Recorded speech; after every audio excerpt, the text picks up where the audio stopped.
I've been studying business for over 10 years, and these are the four basic principles of every single business. Having studied business for over 10 years, worked with companies like Berkshire Hathaway, CME Group, PwC, KPMG, McDonald's Corp, I've learned that most businesses have these four steps. They have a solution, seduction, which is marketing, sales, which is well, sales, and scale, which is operations. And so this is also the similar model as Alex Hermosi describes. I think if you want another resource to learn about business education, a great resource, like watch all his videos, read his books. But this is the 10 years of business education that I learned, and I felt like if I had a video like this, it would have made those 10 years shortened down to however amount of minutes this video turns out to be. So I would like to start with solution, and that's what really matters the most. If you worked with Alex Hermosi, it's the idea is like the offer. And so the first part is actually from Sam Altman. Yeah, he's the president, or was the president, of Y Combinator. He's now the CEO of OpenAI, the person that created ChatGPT. And he has always said that to really like dominate a market and really destroy everyone else in the market, you have to be 10 times better. In fact, Russell Brunson, the creator of ClickFunnels, has also said you have to be 10x better. And there's multiple reasons for this, but the main reason is you can price higher. So if my value of my offer is $10,000, I can price it at easily at $1,000. And so you have to figure out different ways that you can increase your value. And that can be through bonuses, it can be through affiliate discounts, which if you're really like smart about it, you can actually get paid to give bonuses. On top of that, it can be better customer service. And so I'll tell you a little bit about how Elon Musk actually dominated the market. So the car industry is actually one of the most brutal industries out there. Most car companies sell their cars at a loss, and they make their money actually from selling you parts to repair the car, or eventually hoping that you buy more like their luxury cars. So Toyota is hoping you buy Lexus. Ford is hoping you end up buying like their high-end F-150s, whatever it may be, or you're trying to repair your car and you change the tire or whatever. And so they like it's very hard to beat them, and they are going to outprice anyone. So when Elon Musk came in, he said, I will make the Tesla 10 times better. It will be more fuel efficient. Well, it's electric, so it is efficient. It'll be faster. It'll have better luxury inside. And so he sold it at $100,000 price, but it was the fastest car in the world. And easily it would have beaten like the Bugatti Chevrons. It had the same level of luxury. Now it's having some fake leather inside, but back then when he was entering the market, it had real leather. It was sleek. It was like $100,000 car, but it was competing against $1 million cars. So you had a 10x difference in value to price. So he was able to sell really quickly. He was able to beat the fact that other companies had a brand, because brand is greater than literally everything. And so he was able to beat them because he was just 10 times better. He was able to give bonuses like, if you buy my car, you'll get access to these video games, a larger dashboard, all these kind of features, but he was selling the benefits, and they were sold as bonuses. And on top of everything else, he was also giving um, better discounts and deals because he was getting rid of the middleman.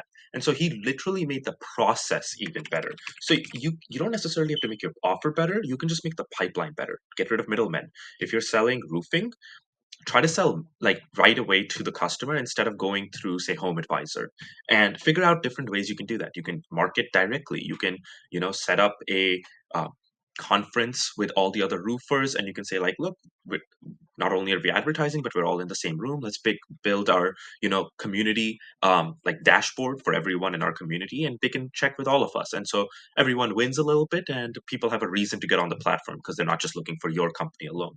And that's just me spitballing an idea, but you need to be 10x better. Better customer service also matters. Like Amazon is where it is now because Jeff Bezos, his mission statement is being the most customer centric company in the world. He will do everything in his power to be more customer centric. They have a huge refund problem currently, and that's because they will refund anything. And they won't even ask anything. Like if you got the order, you didn't, and so many times people like get the order, they lie, and they refund. But he just believes that he doesn't want to upset the one customer that actually needs that refund. So he will be extremely customer centric. And so he is making his company 10x better by being super customer centric. of course, there's the logistics. He's shipping faster. He's getting you more selection. He's trying to get you the cheapest prices. So make your product or your service 10 times better. Next, decrease the effort. So Alex Hormozi has this equation. It's dream outcome times perceived likelihood of success. Sorry about the misspellings. Let me fix this as well for you guys. And this is basically he's saying that what the customer wants and how likely they feel that they're there to get that. And we'll go into like the dream outcome is making it 10x better, and we'll go into perceived likelihoods of success. But that over effort / sacrifice and time delay. So we'll go into time delay later, but effort / sacrifice isn't actually how much they're paying, but how much effort they're having to put in. So when you sell a fitness program, you're saying, you know what, you're going to have to work for 12 weeks, you're going to need to diet, you're going to need to work out, it's going to take some time. But if you then go and sell them liposuction, you just say like, kind of, don't eat more than you're eating right now, and wait like 6 months, and people will pay for this. They'll pay 15K, and for like fitness training, which will maybe get them the same results, they'll pay 500. And so what's that 300x difference? That 300x difference is about how much effort they're having to put in. People will pay more for the liposuction because they don't have to put in the effort, whereas for working out, dieting, it takes brain effort. So how can you decrease effort? If you're doing roofing, for example, instead you don't tell them like, hey, like, can you inspect your roof for us? No, you say like, hey, it's a free inspection, we have our ladder right now, like, we'll do this for free, we'll get up there right now, and within 10 minutes you'll have it. So that's part of time delay, but there's no effort and sacrifice required from the customer. And so most companies at the higher end decrease effort and sacrifice. Tesla doesn't have dealerships. You just go on the website, you choose what you want, and it comes to you. You don't have to drive to the dealership, negotiate, do all those things. You just instantly get the best price they can give. Amazon, you don't have a lot of effort and sacrifice because you don't have to drive to the store and bring the item and like compare it. And hope that you got the right item. You see the reviews, you analyze them based on like what you want to look at, and you can filter through what kind of products you're looking for. So it's very quick, and they try to give it to you as soon as possible. Like right now in some states, they're giving it to you within 6 hours. So very little effort and sacrifice.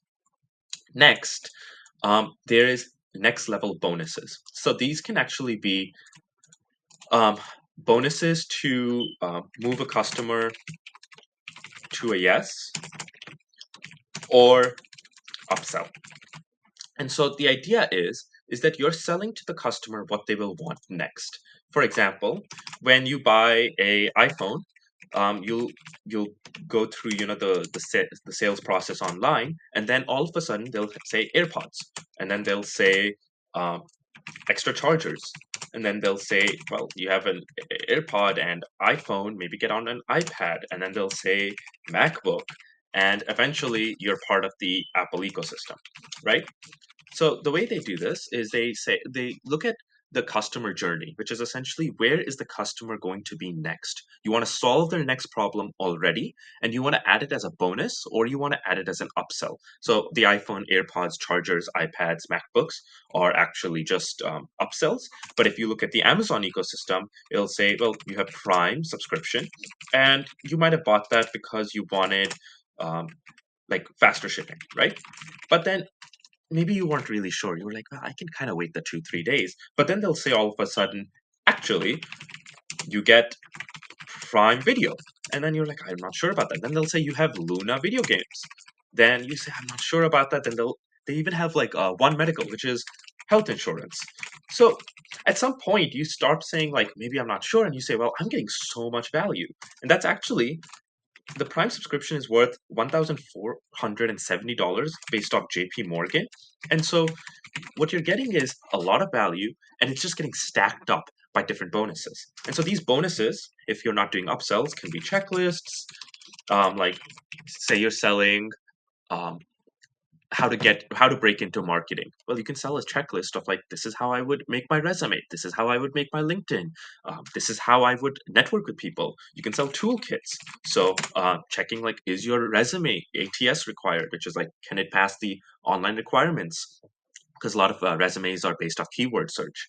Or what you can sell is affiliate bonuses. And so what you can say is like, say you're a chiropractor, you can say, well, my customer, once they're done with their chiropractic and they have like their back sorted out and all, um, they might want a lower end result day to day, whereas they will come to me week to week.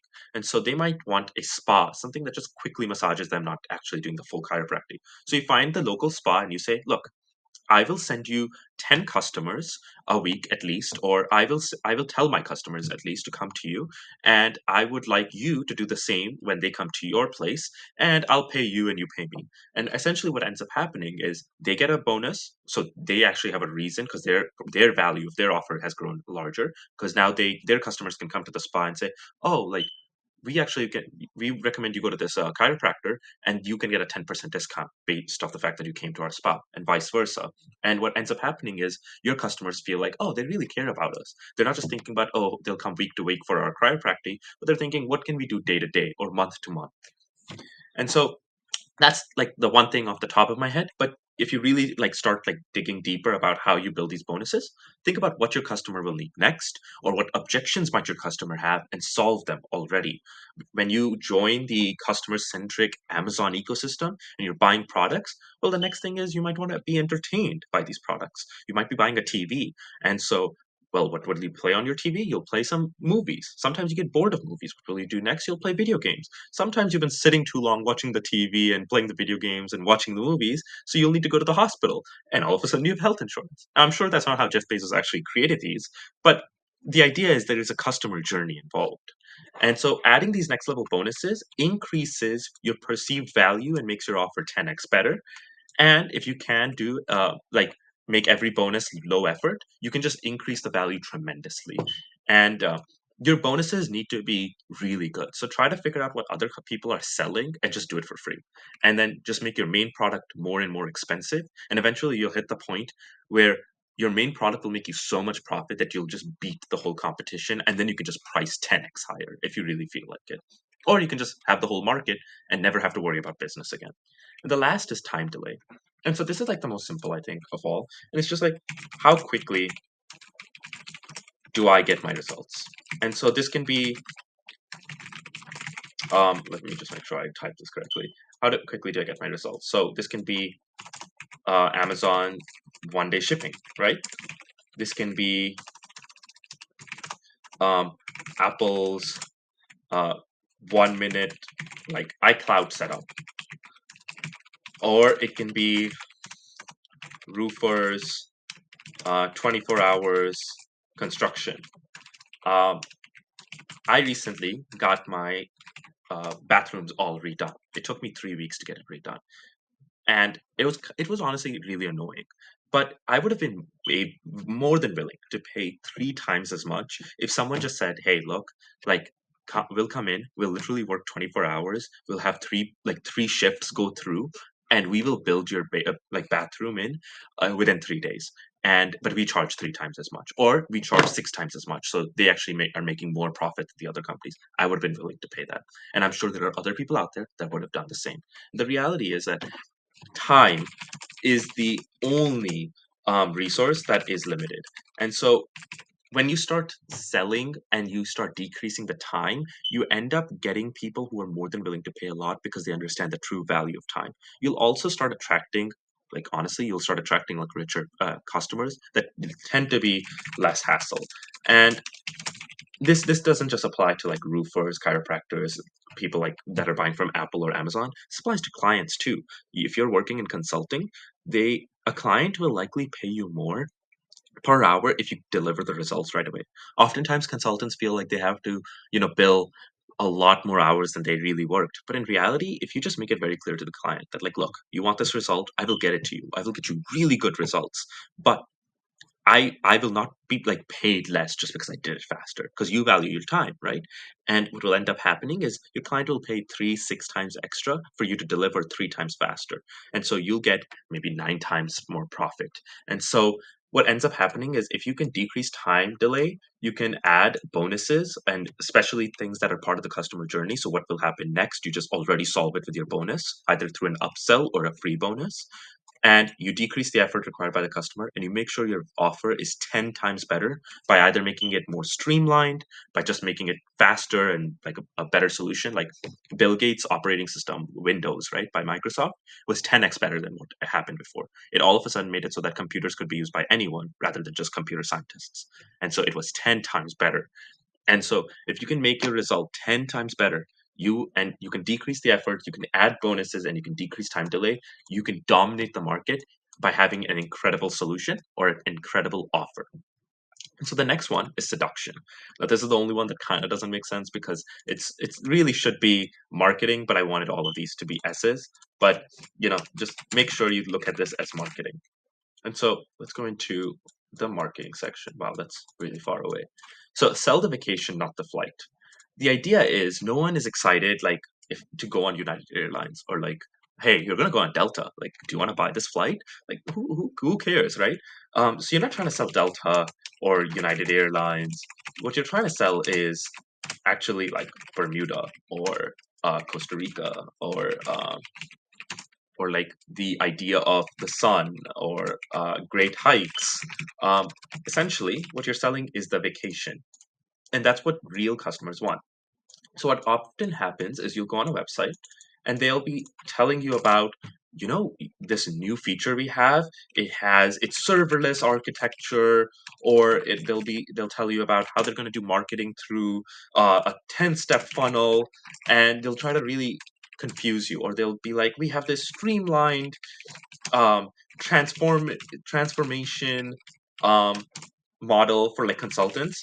But in reality, what you want to be able to sell is say, look, we will always be available to for our like software to work.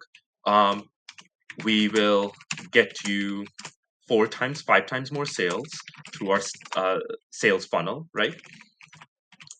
And instead of transformation model, we will increase stock price by 3x by making you more resilient to the future of the market.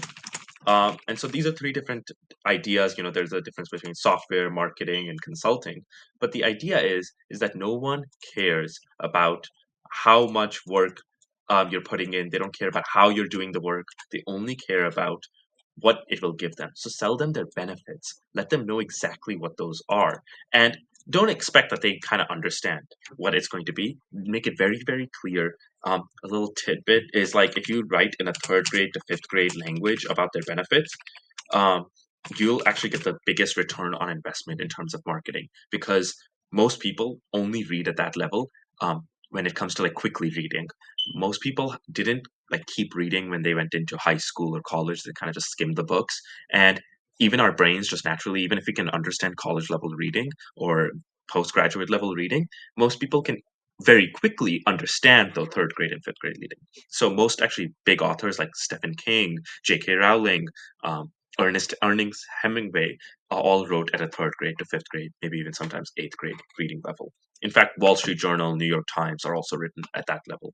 And so what you want to do is you want to sell the benefits and you want to make it very, very simple to understand. Next, it's choosing one platform with one avatar. So I've actually marketed on Pinterest, Twitter, Facebook, or now Meta ad platform, and YouTube. Or Google, sorry. I've advertised on YouTube, but also Google, but I did it to the Google Ads platform, and I've been the best at Meta. So, on the Meta Ads platform, I usually perform in the top 10th percentile in terms of my results. So my CPC is usually 3x lower.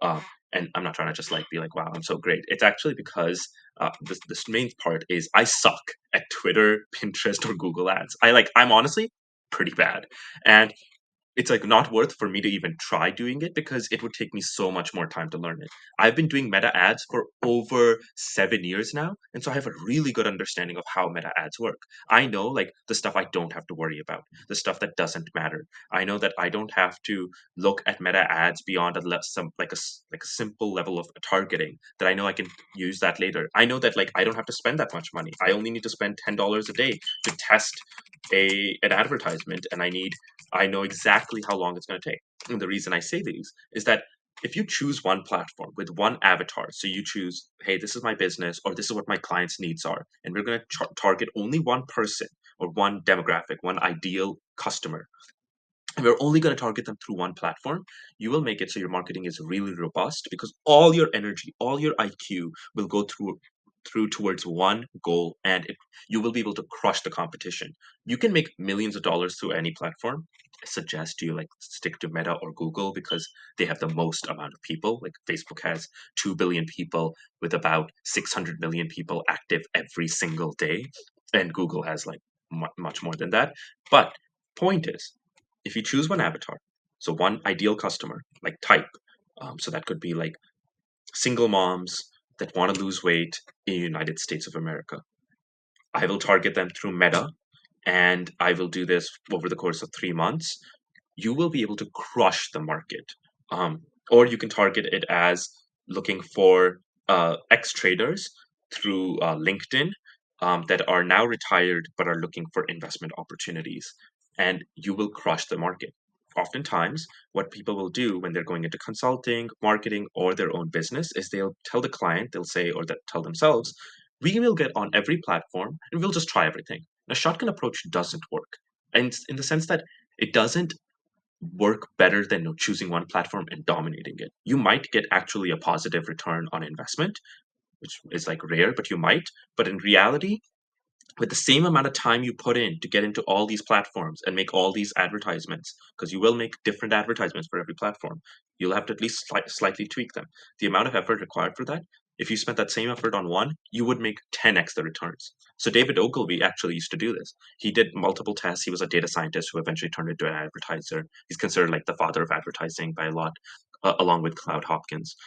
And what he would say often is that a good headline, a good advertisement that is really well tested and really focused on will return 19x on the investment. So for every dollar put in, $19 would come out. But one that has just a minimal amount of investment, but is still considered good, will return $3. And so if I don't know about you guys, but like for me, I would like $19 for every dollar I put in compared to sometimes having $3 for every dollar I put in. And so some of the best returns I've seen by focusing on one platform with one avatar is, 30 to 1. I've seen even in rare cases, I've seen 200 to 1.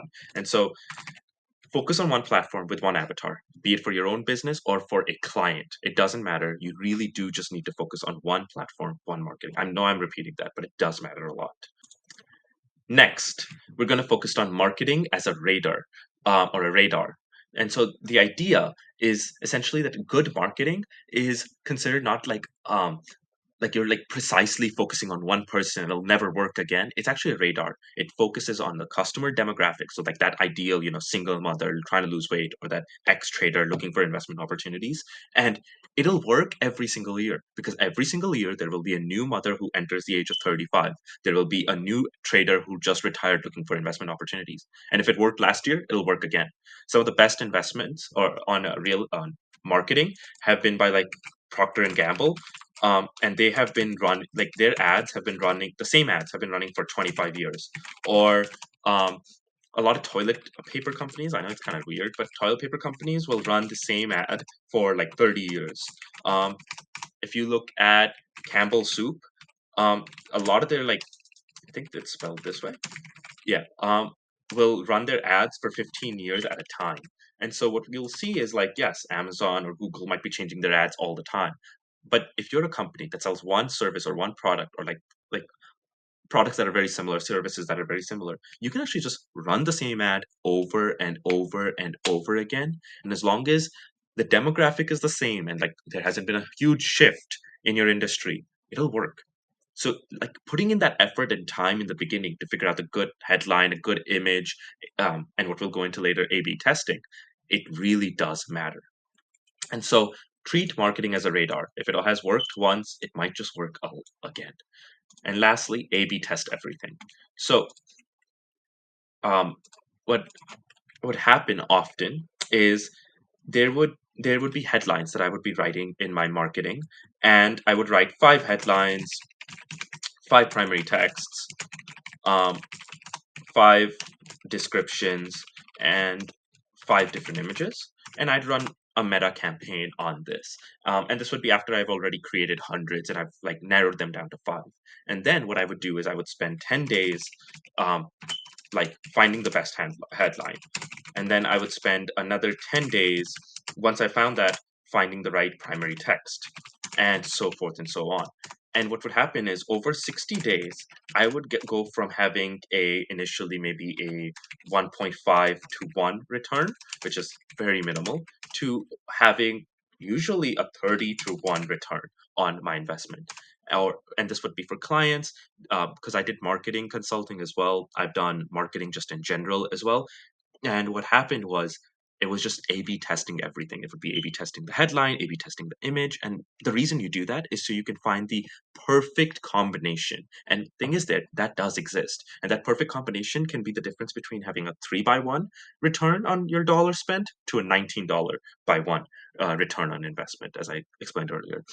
Cloud Hopkins used to say this actually, that one headline change he has directly seen having like 17 to 25x return difference. And so what you want to do is make sure that you A/B test everything, change up your website, change up the image, change up the headline, and do this with a minimal budget, $10 a day, $100 a day. And once you've figured out what works, then just cram as much money down the door, down the door as possible.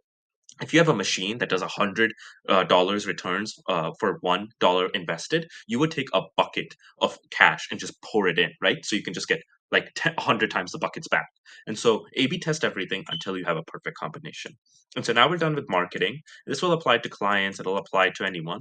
But you now need to go down to sales. And this is the one I like the least. I'm going to be honest with you, because I have found, and I'll show this actually at the end, a solution that you don't have to really do sales much. I will say though, I work a lot on these videos and they take a long time, and I've been talking for a while, so I like run out of like water as well, and like I start getting like dry mouth, and so I'd really appreciate it if you could subscribe to to my channel for just more content. It takes you no effort. It's like it takes 7 seconds to do it, and I take hours to make these videos, so I'd really appreciate it. But now to sales. There's 4 big ways you can sell in terms of like cold, and that's cold approach, so knocking door to door. You can do cold calls, and so that's like um, opening up like a leads list and calling, and you might have a 3% return. Or you can do cold text, which might be again a leads list, and that could be something like 2%, and then you can do email, which might be something like 1% return on however many people you contact. And it's a matter of how many people are in your market. So if you have 50K people in your market, um, doing email might not be as good as just cold approaching, like going door to door, which might have like a 5% return or 5% conversion. And so um, compare that to 1 million people or 1 billion people, and at that point you might want to just email them. And it's a matter of how quickly can you do it too. Like for emails, you can send out you realistically 2,500 emails per day, and you can make that without having to buy like big software either. And so is that realistic? Well, that depends on your audience size. And so um I don't know what happened there, but make sure that you approach sales through cold approach, call, cold text, cold email based on what your audience size is, and actually what your competitors do too. Find the best competitor in your niche and see what they're doing, and it'll probably be the most effective route. And don't be afraid to cold approach, cold call, cold text, cold email. Reality is most people don't remember who they talk to. Like I don't remember everyone that's called me. I'm not even mad at them, and at the end of the day, like until you're like having money on your door, like too much money to deal with, like it shouldn't matter if someone else judges you or not. Like you're out here trying to build something for yourself, for your client. Um, So really focus on that. And especially if you're in consulting and you're trying to get like a client, or you're trying to get, data, um, cold calling, like you're doing that for your client. Like, how does it matter if the person you called like hates you for calling them? Like, it's their problem. Like, why are they getting so like mad at you about it? So don't worry about that too much. Next is building a banger landing page. And so there's a lot of stuff you need to do for this. There's going to be the classic. You're going to need a headline, then you're going to need a great image slash like video sales letter. Um, you're going to need testimonials. You're going to need to sell benefits, which are, you don't even want to sell features really. You can optionally tell them how you do it, but it doesn't really make a difference. You're going to want to show testimonials again, and you're going to want to have multiple call to actions. And so um, if you're in consulting and say you get asked like, hey, we want to increase sales, I think the first thing you should do, if you're in a small consulting firm that's really targeting like middle-sized or small businesses, is look at their landing page. If you can double their conversion rate, you have doubled their revenue. And most companies have a 1% conversion rate. That is not that great. The best companies have a 10% conversion rate. And so that might that might be the difference between someone with like 20 years of experience making their page versus someone with no experience making their page. But certainly if you learn the principles, like the 20% you need to know to get the 80% the results, you can get them to say a 3% conversion rate, which will all of a sudden triple their revenue. What you want to do is you want to look at any funnel, right? A funnel looks like this, where like this is where the most amount of people are. So say they're selling through Meta ads. So this is all of Meta's audience, and this is eventually their product. So you have, oh wow, this looks horrible. But you want to make sure that you're taking out the thing that has the lowest conversion, and usually that will be the landing page. And so figure out that like how many testimonials do they need. Most people care about testimonials more than anything else. Make a good video sales letter. A great way to do that is take all the sales calls they've ever had, look at the most asked questions, tally them based on how frequently they're asked, and then based on how frequent they're asked, like make it so that the most frequent is on top, the least frequent is on bottom, and then just make a video of you answering every single question based on its frequency, and that is going to be the best video sales letter. Just look into the camera and talk about it. Because what the goal of a good video sales letter is to go from making the sales call into a call about um, like what is your product, how will it help me, to all of a sudden just being like, hey, I watched your sales letter, I just want to buy it right now. And that'll save you a lot of time, the salespeople a lot of time. If you're a consultant, it'll save your client a lot of time, and like it'll be the easiest return on investment of your time and their money. And then the next part of sales is building long-term relationships. And so this is actually a great idea, is Apple. So Apple, if you ever gone to their store to buy, will never sell you anything. Um, if you are going in and you're like, you know what, I really want an open source operating system.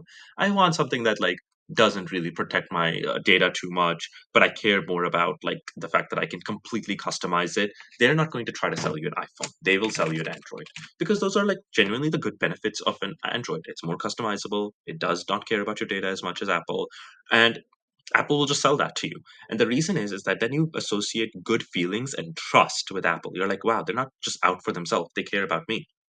And so what happens is a lot of time people are just want to make the quick sale, but they forget that the first sale doesn't matter. The 100th sale from the same person matters.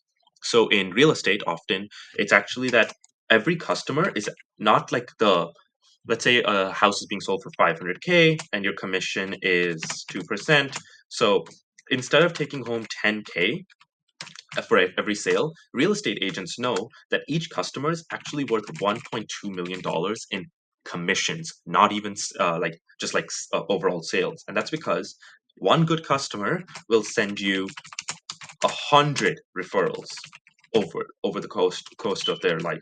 And so the course of their life. And so what you want is you want to collect the 110K commissions. And so you want to give them the best customer experience, build that long-term relationship, because you're not here to make a quick buck.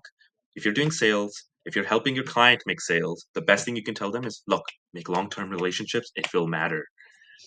And then next, build a brand and never have to sell again. So that's the main thing I was talking to you about. I don't really care about sales too much. I know, like, if I build a like a banging landing page, that was kind of hard to say.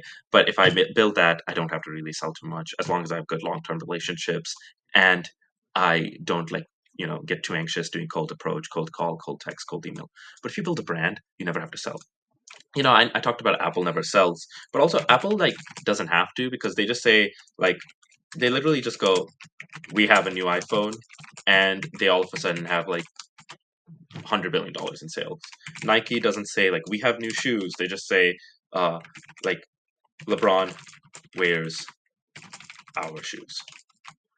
Or at the end of the day, like Meta doesn't say like like join our platform. They just say all their friends are talking here. You know, they have a brand. Like, if you and a brand is really, it's just about association.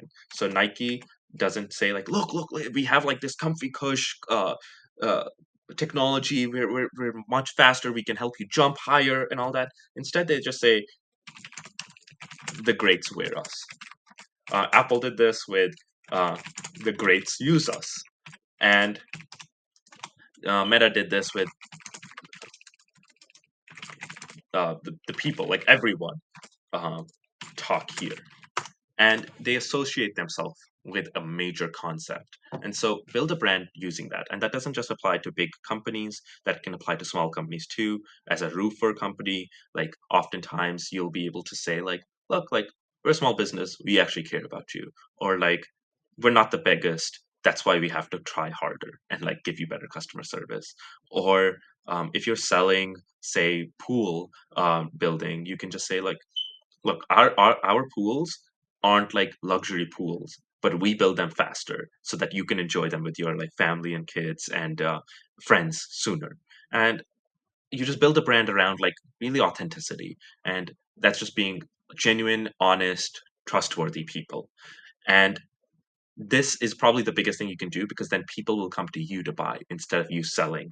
And there's nothing bigger than that, because then don't necessarily have to get rid of your salespeople, but you can get rid of a lot of costs that come with every sale. And so we're done with sales now, and honestly, the next part is scale. All right, and so this is how you grow your business. So at the end of this, there's actually going to be a caveat that like most people don't realize, and like most consultants forget about this, investment bankers forget about this, business people forget about this, but reality is it's the most important.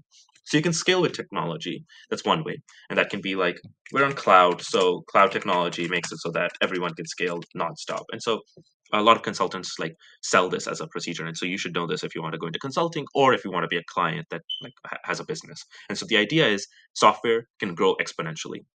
When Windows was created the operating system, Windows, it it was created once and then literally just turned into CDs and sold nonstop. When you work with Netflix, they create the movie once, um, and then for however many people join, it doesn't matter. Like, they scale proportionally, and they can just sell the same thing with huge margins. So they'll have like 90% margins. That's often like common for software businesses. Um, this can also happen with now AI. So, like, I know this has been a big thing recently, but reality is like, it's the first time that like you can actually scale intelligence, which has been very uncommon to scale. You usually needed to hire people, but you can scale intelligence nonstop. And so what ends up happening is now you can have customer service 24/7 without any gaps in knowledge. Like, they will know exactly what to do for your customer. You can have um, you can have a software engineer building you your bonuses nonstop for and most of these AIs cost like $20 a month, which compared to a software engineer costing like 250K a year, like that, a one that can actually create good products. And so you can scale with technology, and this is something a lot of consultants push for because it matters. Like, it will make you exponentially better. That's why companies sell for 10 times their revenue, because it gives you better profit margins, and it makes it so that you can give better customer service, you can give better bonuses, and you don't have to worry about the headache. You can scale with people. So the most common well-known thing is like multi-level marketing, which is basically like you make it so that you're non-stop scaling with people. You're just like one person sells to another, those two sell to more, and this gets a bad rap because it is. It's like lots of the time, like it's scammy, but it's like the best example of scaling with people. But you can also scale with people by adding salespeople into your team, by adding marketing people into your team, by hiring engineers, by hiring human resource like employees. And the idea is that the more people you have, the more IQ you can use, the more brain power you can use, the more labor you can use. A construction crew is made of, well, people. And so at the end of the day, most businesses scale with people. That's pretty self-explanatory, that you just hire people to solve the problems you have. Now, you want to make sure in this case that you hire two people whenever you do. Don't hire just one. The reason is you want to be able to compare what is good versus bad. Oftentimes, people will hire one person and think, wow, they're doing great. But that's just because they're doing slightly better than what you were doing. And you might have been doing their job without having any knowledge about how to do it. But if you hire two, you could compare, oh, this one person can do 10 times as good as the other. And they're not even like the top talent. So clearly, the second person kind of sucks. And the goal of your business is to survive, to grow, to prosper. Because if you are caring about one person's feelings and your whole business falls apart because of that, all of a sudden you have made like 10, 20 and people and yourself unemployed, and that's not really worth the cost. Then you can scale with culture, and honestly the best example of this is religion. It's the idea that like you take any religion and it scales based on the fact that people have a similar value system, they have a similar identity. Like I you can say like I'm Christian, I'm Hindu, I'm Muslim, whatever it may be, right? And the idea is that it builds an identity and everyone feels like one unit. And so a very nice example of this is Y Combinator startups. What often happens, so this is one of the biggest like venture capital accelerators in the world. Essentially, DoorDash came from it, Uber came from it, Coinbase came from it, Twitch came from it. And the idea is this is a place where a bunch of startups come in. They give up 7% of their equity, they get $120,000, and they get mentored by the smartest minds in the world. But when they come in, they often don't have any customers. But then they'll get customers from ex Y Combinator people. And that's because a Y Combinator has made it so that being part of it is almost like being part of a cult. And so when you join Y Combinator, all of a sudden you will get a huge boost in your sales because you'll instantly have people that will be willing to buy your product even if it kind of sucks. The same idea comes around frats and sororities. That's how they are able to get like incredible sororities. Let me make sure I can spell that correctly. That's how they're able to get amazing alumni networks, even if they're not necessarily like having the smartest results. Sometimes they do, sometimes they don't. And the reason is that people feel bought in. And so you can actually build a culture that expands. So consulting does this often. McKinsey, Bain, and BCG will often have its consultants eventually leave the company and join like the biggest boards in like the biggest companies. They'll join government organizations or they'll start their own companies. And you know what they'll do? When they have a big project in mind, they'll go back to their own firm and they'll sell that project to their own firm.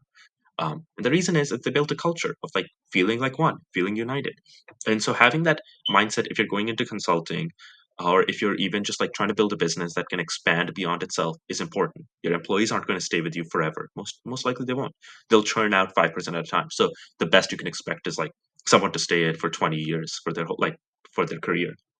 But if you scale with culture, you can make sure that even if someone leaves, they'll send you business later, or there'll be some way for you to get a investment return, not just out of their work. And so, scale with culture, learn from cults, learn from religions, learn from frats and sororities. And lastly, it's scale for your goal. And I feel like most people actually forget this. See, there's a difference. There's like enterprise. There's medium style business. Um, there's small businesses, and there's lifestyle businesses. And most people don't realize what their real goal is because they haven't ever asked themselves. So enterprise is Amazon, right? Or Apple, or Microsoft, or Google, or Tesla. But reality is it like for the founder, that's like 100-hour work week. And so if what you want is $1 billion company, like you're gonna need to do that. It's just going to be the case. And if you want that, there's nothing wrong about it. But if you don't, why are you trying to go for the billion-dollar company? Why are you trying to work like nonstop and trying to build a business around that and like idea? It's not necessary. You can build a business that's middle sized, and that might be, that could be like UCC Environmental in or in like United Illinois, I think, or Clarkson Grain, which is like the biggest grain company in the Midwest. And these companies will make, they might be worth somewhere around the lines of like 50 to 250 million.